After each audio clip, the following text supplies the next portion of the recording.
Hey everybody, welcome back to Superstition Mountain. Milo here with Henry Fall, and today we have a really good video for you about how you hit up on your driver the correct way.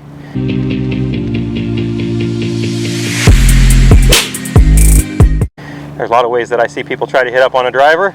Let's walk through a couple of those, Henry. Yeah, there's a few swings you can make trying to swing up on the driver that can lead to some really problematic issues, and usually a big hook is one of them. Yeah. Comes up a lot, from what I've seen. So what are some of the main things you see people try to do to hit up on the ball? Well, let me throw a ball on a peg for you so you can kind of demonstrate the wrong way to do it. I usually see it set up, obviously there's a little tilt that's set up, right? Yeah, so farther up in the stance, it is teed up. Sometimes I tend to see people get a little too tilted. Yeah, I see a lot too tilted. And then in the swing, they get more tilted. So now you either hit the ground, or because you get all this tilt and you can't rotate, you have to rely on the hands and arms to sort of roll over the top of it. Yep. Okay. Another thing I see people try to do is they try to hit up on the ball by throwing the head up. Yep. So they're releasing it. And that just produces spinning high shots that tend to go left. Again, because you're basically creating that left face angle. You're making the club point back around you. Yep. Right. So now we've kind of covered the what not to do's. Walk us through how you would like people to hit up on a golf ball. Yeah, I think number one is understanding the driver itself. Right. Okay. It's a longer club. Uh-huh. So in theory, the swing should be a little bit flatter, a little more around us. Yeah. Versus up, trying to hit up. Mm-hmm. Right. So for me, I've always liked the feeling of being somewhat kind of level or swinging over an object to have that club moving around me. Right. Okay. So then I can just clip it off the top, kind of like playing t-ball as a kid. Yeah. So the club goes a little more around. The other thing I do is just based on where I put it in my stance. So the ball for me is kind of right in line with my left shoulder here, and because of that, the club tends to bottom out somewhere about right here, and it's going to be moving upward as it strikes the golf ball. Yeah. Now in my golf swing, as I'm going through this ball, I'm turning and I'm actually pushing backward, but at the same time, I'm not unloading these angles. Right. They unload naturally, but they haven't all the way unloaded when I arrive at impact. So I'm hitting up, but at the same time, I'm not adding loft. Right. Right. Yeah, and I mean, it just, one of the other issues I've seen is where players that set up to this ball and they come in steep and across the line, they actually go right underneath this tee. They hit the ground and they pop it straight up in the air. So they're trying to tee it up high. They have the right intention, but it just doesn't work out because that club gets out too far in front of them. So. Okay. And since you mentioned that, I brought a bottle of water here. Oh yeah. And I wanted to show everybody a really simple drill to train you how to hit up. So first, you start with a tee only and a bottle of water, and you're just going to practice making some little swings, and you want to clip the tee and go over the bottle of water. So if I do that, I'm going up. If you can't do that, figure out how. And it's natural. You're not necessarily forcing it. No, I'm not forcing the club up. Yeah. It's just moving up naturally in its arc right here. So I'm catching the ball. Let's put the bottle this way just so they see that. I'll get a tee for you here. Okay, so put it about a foot behind it. Just so they can see on camera how you're continuing to rotate and the club's going back around you. So I clip that tee perfect, and the club goes back around and goes over the bottle. Right. So the bottom of the arc's happening somewhere just before the tee. Right, and you're not hitting the ground, you're just you're starting your sort of sweeping action there, and because the club is moving back around you to the left, it's also going up. That's why the ball positions forward. Exactly.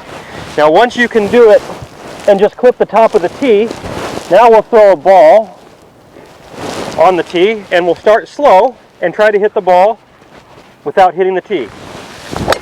And you can see I hit it. That's no problem for me. My natural motion swings up a few degrees. Yeah. Now, most of my students have a hard time with this drill. The first few swings, they clobber the bottle. Well, they have that sort of steep down across motion. Yeah, and they tend to suffer from pop-ups. Yeah. You know, so once we get this kind of figured out, then they learn how to level out the bottom of that swing arc without tilting away from it excessively, because then they have no control of the face. Right. Right. So this is a really simple, easy little drill to do, to be able to learn how to hit up the right way without flipping at it to add loft or tilting back excessively. Yep. Yeah, it's just more natural as to what the club should be doing or is already doing in the swing, rather than manipulating to swing up on it. Yep. So just tee it up a little higher and have it far enough forward in the stance where you can still swing naturally on plane and around yourself. Awesome. Right? Well, now that we've seen this, let's see if Henry and I can both hit a couple shots with a little bit of upward angle attack. Are we going to use the bottle? Is that how we're doing it? You have to do it with the bottle. Oh, okay. See, my version of the bottle is different than yours. I was going to try something else for you here. Let me hit one this way. Move it back just a little bit more. And I'll let you, there you go. I'll let you hit yours. So if I'm trying to reach a par 4, this is probably about the height I would use. Yep.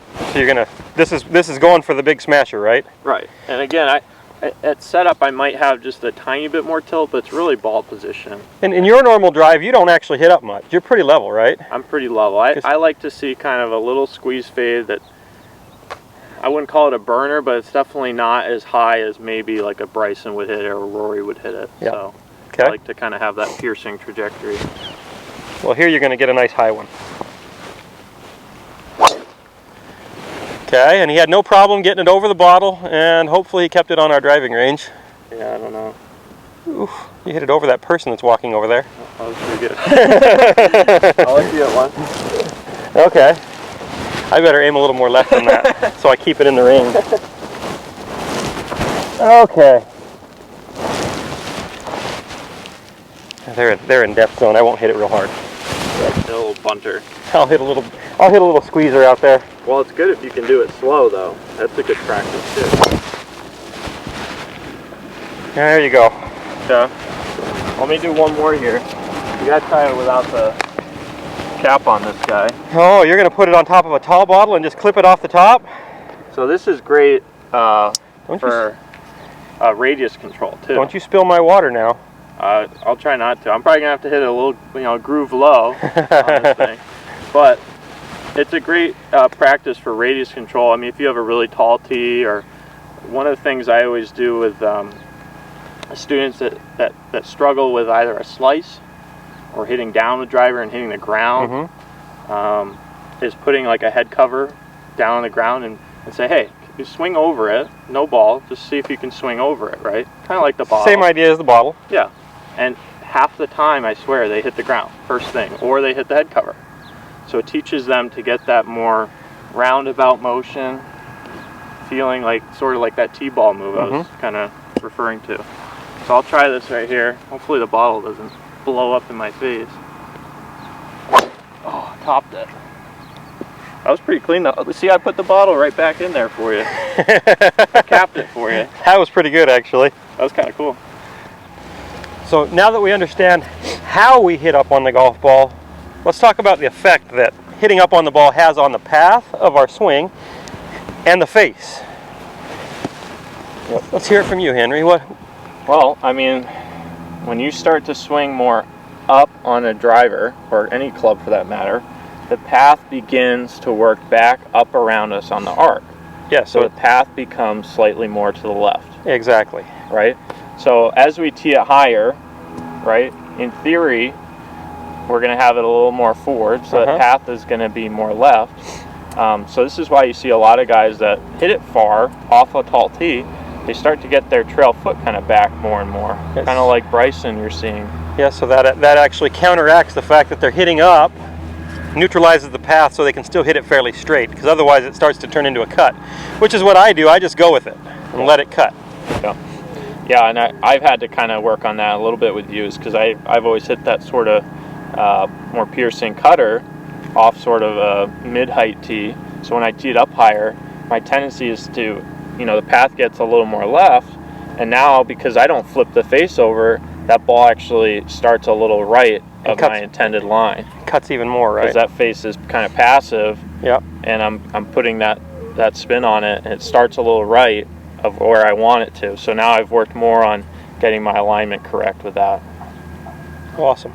So when you tee it up high and you have it forward in your stance, that pass is going to start going more left on you. So you might want to close your stance just slightly to counteract it, so you can still hit your straight ball or draw if that's what you want. Yeah. If you want to fade, just go with it. It'll fade real easy from there. Yep. Perfect. Well, close this out. All right, so if you like this video, make sure you like it. Hit the bell icon so you get notified when new videos are up. Subscribe and check out milolinesgolf.com. We'll see you next time.